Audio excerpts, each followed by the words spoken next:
My name is Antoinette Gibson, and I teach sociology courses here at Lakeland University. And I'm very happy to be moderating this panel, and thank you for attending this session. We will hear from 3 presenters today, and please forgive me in advance for mispronouncing names. We'll first hear from Joshua John Jodoin. Then we'll also hear from Mario Leto? Yeah. Okay. And also Estella, beautiful Estella. So with that said, we have very interesting topics to cover, and so within the short period of time, so without further ado, why don't we hear from our first presenter, Joshua.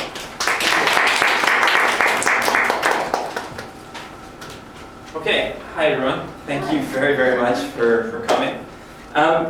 So I'm going to talk a little bit about this topic here, how to promote environmental literacy using education for sustainable development. So ESD is probably a term many of you are familiar with. It's a big one for the United Nations at the moment, and I've been doing sort of some work. I used to work at Lakeland University, and I did basically a program effects case study in there to sort of see how you can implement ESD. But I'll tell you a little bit more about what I'm sort of working on in terms of a research project here in a minute. Basically, I'll give you the background, the methodology, the results, and then conclusion, and hopefully maybe we can even have a bit of, if you have questions, or I guess we're going to do questions at the end, so maybe we can start a discussion about how this would actually look towards the end. So, my research is kind of interesting. My background is basically as a language teacher. I've been teaching in universities for close to 15 years now. And I've been teaching in South Korea. I did my master's in Turkey, where I taught at a university there. I worked for a couple of years at a British university in China, of all places. And now I've been working here. And I've been really, really interested. During this time, I've used a lot of textbooks. Textbooks are something that's very, very common in higher education institutions.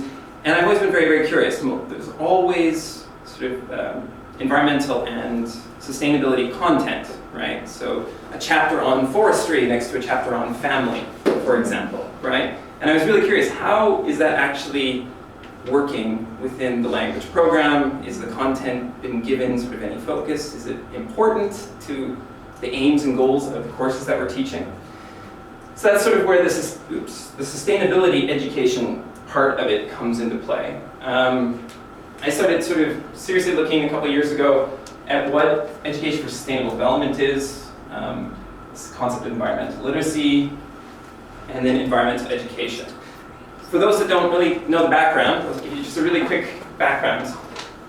1960s, 70s, Rachel Carson produced a book about some of the environmental problems in the United States in particular, and it sort of led to a whole rethinking of the way that we're treating the environment, right? So that developed, there was a bunch of conferences in the 1970s, 80s, 90s, and that's where sort of environmental education, right? How do we start teaching people about the environment and about our impacts on the environment? And then through those conferences, the concept of sustainable development came through. Hi, welcome, please come on in. Sustainable development is essentially the idea that we want to, I mean, most of you are probably familiar with the Sustainable Development Goals, right? There are several goals that are laid out. So sustainable development as a concept came through about how we can sort of meet some of the biggest challenges, especially in the developing world, right? And sort of find solutions to that. And education is really a major, major aspect of all sustainable development, right? Educating women in communities, educating people at non-formal and formal institutions, right? So I started getting really curious about how these two sort of intersect, right? We're teaching environmental content already in language classes. Probably if you're a language teacher, you've done that before. And how do we sort of make this content interesting? Right, come on in.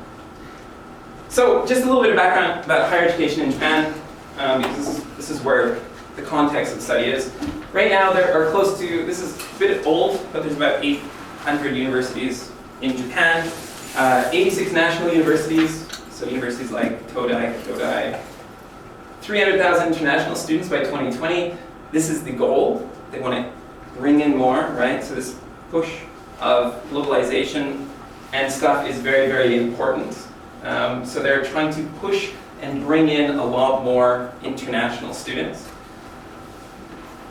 In terms of education for sustainable development, this is a major platform that's been pushed by the United Nations, right? We see it quite commonly as the Sustainable Development Goals now. And basically, it is this idea of integrating education for sustainable development into different types of formal and non-formal. And then English language education, there is this huge internationalization movement or globalization movement, right? Universities, especially in Japan, want to jump on board. They want to produce students that can speak English well. So this is a huge, huge, huge push as well.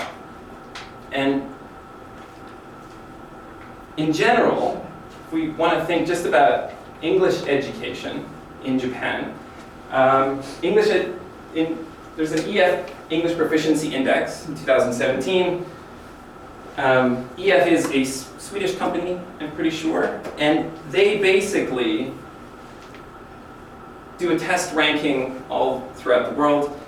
Japan is in 49th position in 2017, and it's fallen quite dramatically. So in 2011, it was 14th, right? So Japan is actually falling in these ranks in terms of language education. So language education is a it's a big, big need right now for Japan. And MEXT and the Ministry of Education has sort of recognized that. Now, ESD in Japan, so Education for Sustainable Development. I talked a little bit about what it is, but essentially what ESD is made out to be, and this you can find this in a lot of the United Nations reports, but it's essentially to improve basic education, reorientate existing education into sustainable development. So this is all disciplines.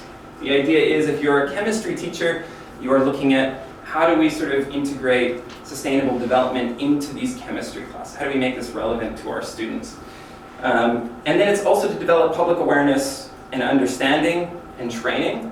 And the ultimate goal of ESD, and this is what's really, really important, is behavior change, right? So actually, we're going to introduce recycling, and then we want students to actually recycle, for example, right? But that gap is actually really, really challenging. So Japan has an action plan. We want to create this sort of sustainable society. It's a really, really important part. We want to integrate the environment, economy, and society. These are the three major parts. And we want to increase awareness and strengthen cooperation with other countries, right? And of course, the Sustainable Development Goals, if you start looking around, I was in Kyoto the other day and there's a big banner for the Kyoto City, Sustainable Development Goals, and all sorts of places. You're seeing this more and more. So this is definitely important. Now I mentioned earlier, you teach students environmental content. So teach them about recycling, for example. How do you actually get them to recycle? And this is really, really complicated. And this plays into sort of the psychology of students, what's happening in students' heads. And there's something that's called the values, beliefs, norms model. And this is one of the more accepted models. This is just a general overview, but basically at the end of the day, we want these pro-sustainable or pro-environmental behaviors. The first part, for example, if you've got students that come into a class, they already have a concept of the environment. So they have what they understand about the world around them, right? Their place in the world and how they can help others, right? So they have what they call this new ecological paradigm. This is sort of what students come into the classroom with. Now, we need to get them to understand an awareness of the consequences of their actions. If they don't recycle, what is the consequence? So that is one of the first steps, sort of to push them along this way.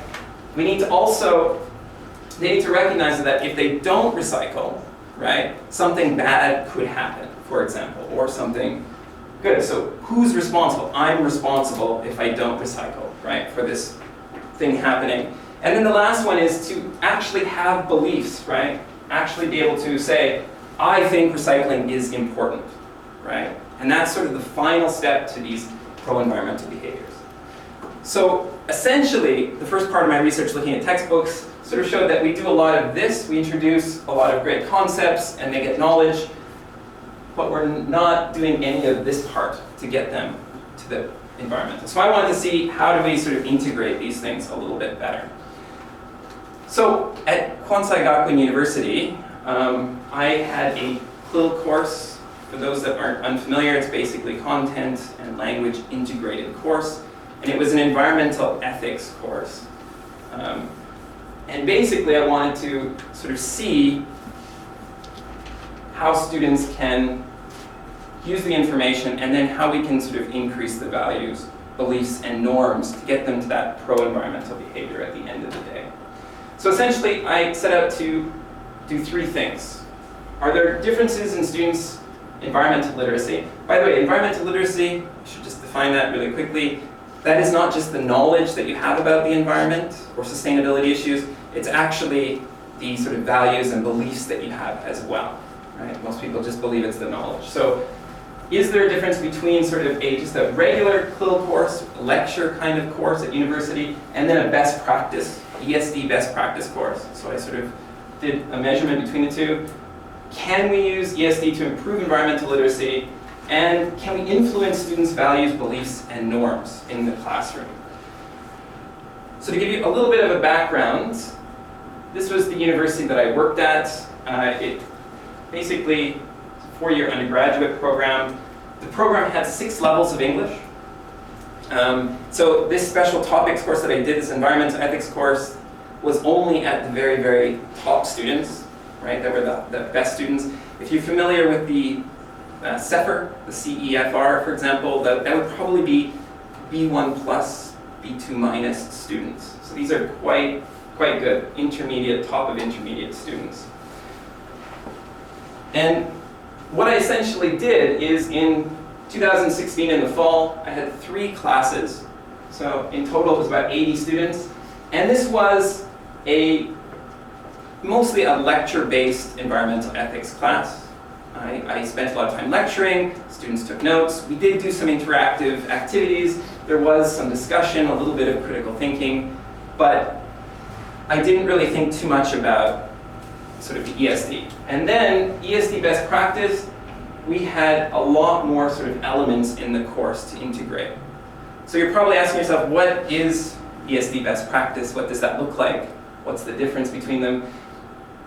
The literature, if you sort of look over the literature, there's sort of 3 things that you can do, right? First is definitely have a student-centered approach.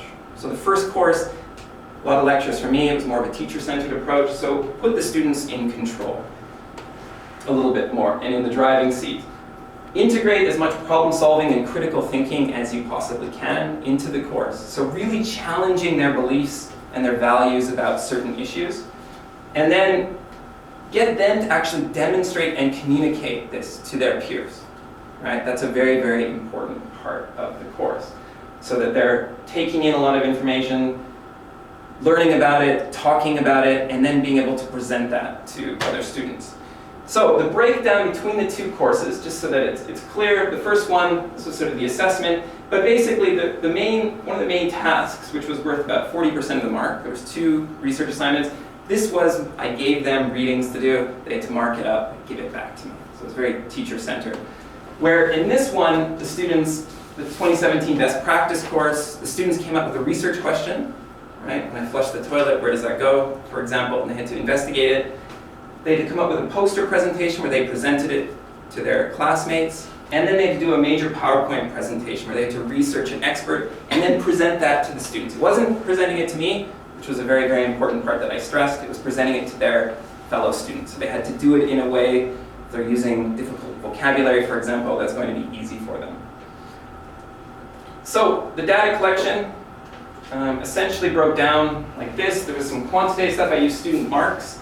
And then I used a survey. And the survey that I used, this was a way for me to understand the values, beliefs, and norms. Remember that VBN model? It was basically measuring, they had to answer a bunch of questions about that middle part. I looked at reflection tasks at the beginning of the semester. They had to write what do they understand about the environment now? And at the end of the semester, they had to write, what do I understand about the environment now that the course is done? So they got their letter back, they read it, and then they reflected on that. And this is basically, it was through the fall. I gathered data fall 2017. So this was the regular course, ESD best practice course. I did some follow-up interviews, the surveys, and then I completed the write-up. So what did I discover? In general, if you look at the mark breakdown, so this is 2016, and this is the ESD best practice course, 66.1 to 77, there was the majority of students that the marks actually went up slightly. So this one is 56 to 67, so the marks definitely went up. Now there's all sorts of reasons why the marks possibly went up. But I'll talk a little bit more about it later, but I think it was a much more motivating course. In terms of looking at the marks over, so the research assignment 1 compared to the poster presentation, we see an increase in the PowerPoint presentations and an increase in the total grades. Now, of course, the tasks are very different, so I'm not claiming that this shows us a whole lot at this point, but it is interesting to look at. Later, I'll talk a little bit about the reflection task where students say they were much more motivated to learn a bit about it. Now, the survey question. So I gave them the survey based on this VBN model that I talked about. Knowledge was a big part of the survey. So what do they understand about the environment currently? And then there was sort of an ecological vision, description of responsibility, awareness of consequences, and a personal norm section. So this is looking at, if you look at that VBN model again, all of that stuff in between, right? Trying to understand where the students were. And just to give you just a kind of a brief overview. So for example, for knowledge, how much do you know about global warming? And the students would rate it in a Likert scale, for example. And testing things like ascription of responsibility, how much do you agree with the following statements? There were several statements. Here's one example. Every person is responsible for protecting the environment. And it was basically how much do you agree with that statement, right? I completely agree with it, or I completely disagree on the lower end of the Likert scale. And the results are quite telling. In general, every single area went up in the 2017 best practice. Statistically relevant though, not really, after you run some statistical models in terms of the knowledge section. But in terms of, on the later end, in terms of the ascription of responsibility and the personal norm section, we saw a statistically relevant increase, right? And this was really good. So this is that middle part, right? Trying to figure out if the students are actually changing their values, beliefs, and norms. One additional thing I did is I looked and I went to their reflection tasks and I codified the reflection tasks. So I had a secondary marker to double check the work that I did.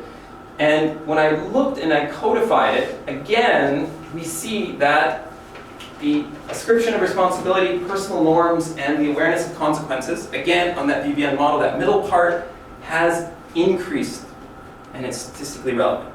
So that was really nice to sort of match up with the survey. So we've got codification, which is more of a qualitative, and then we've got some quantitative survey data, and we're seeing similar results.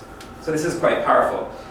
I was also happy to see, and this is one thing I love doing, is student voices. So in terms of their vision, this is something that came through. The environment is more valuable than I did at the start. Of course, this is theirs, not mine, right? By the way, so there's some grammar in there. That's a mistake. Because I thought environment is not connected to human. However, environment is connected to human society. For example, population growth and resource use, global climate change. So the student is recognizing that there's issues, and then they're connecting it directly to some of the things that we covered in the course. And in terms of ascription of responsibility and personal norms, I was really happy to see a lot of statements like this, for example. So we learned about the eco-footprints. It's very useful for me. Eating meat many times leads to a bad environment, therefore I want to reduce eating meat. So a clear statement that the student says, I want to do something. It doesn't mean that they're going to actually reduce meat by any means, but at least they're getting to that far end of that VBN scale, right? So they are the pro-behavior or the pro-environmental behavior change, they're getting closer and closer to doing that. So what did I learn? If we just go back and really quickly, talk about the research questions. Differences in students' environmental literacy. So the answer is yes, right? Especially on that further end of the VBN scale, the ascription of responsibility, the personal norms end. Can we use ESD to improve environmental literacy? This is one study. I would love to say yes, yes, yes. I think there can, and I would like to see more research being done to sort of back up these results. But I do believe that ESD best practice can improve environmental literacy. And can it be used to influence values, beliefs, and norms? The results of this survey, or this research show that it does. So what have I sort of learned? ESD integration increases environmental literacy, right? So this is not just their knowledge, but their awareness challenges their values, their beliefs about the environment and sustainability. The students, I mentioned before, I didn't go into a lot of detail, but the students did a research project where they came up with a question on their own, right, about food waste in Japan, for example, and they had to do it and then present it to their students. And one thing that was very, very surprising was that a lot of students commented about how important this aspect was. Them going out and actually researching their context, learning from their environments, right, being able to do it on their own. It was a really, really, really useful way. And then ascription of responsibility and personal norms positively correlated with this ESD integration. So again, the VBN model on the far end. It was really, really exciting to see that this is actually changing students' behaviors at that far end. Now, one thing I just want to talk about really, really quickly is this is the VBN model, and this is sort of a framework that I've come up with, right? One of the things that I'd like to see is language teaching, of course, the goal is to teach English only. So if we do that in isolation, we miss out a lot of opportunities. I see SDGs, the Sustainable Development Goals, as really good input and content that we can use. These are some of the biggest challenges the world faces, right? And offers interesting ideas about how to find those solutions. ESD is a really nice platform for how to do that. It's a huge, huge, huge field. It's a bit confusing to get into, but it is something that's very, very useful and can be applied. And then we want to get to those pro-environmental behaviors at the top, right? This is sort of a new way of thinking about language teaching. And in terms of moving along this line, the green part is really where ESD is going to make that change. So, I think my time is almost up. There's one last thing I just wanted to mention. This idea as well, I've only talked really about ESD here, but if you are a language teacher, right, having topics that scaffold nicely, right? So in a course where you're not just teaching forestry in isolation and then family life and then, week to week, if you can combine those with different types of environmental topics, you are actually getting the students to scaffold and reuse the same kinds of language again and again, right? You can scaffold the difficulty of the types of things that they're using as well. So this is really an opportunity for the language side of things as well. Anyways, thank you very, very much for listening. Thank you, Joshua. Thank you so much. I think we've heard a lot of information about environmental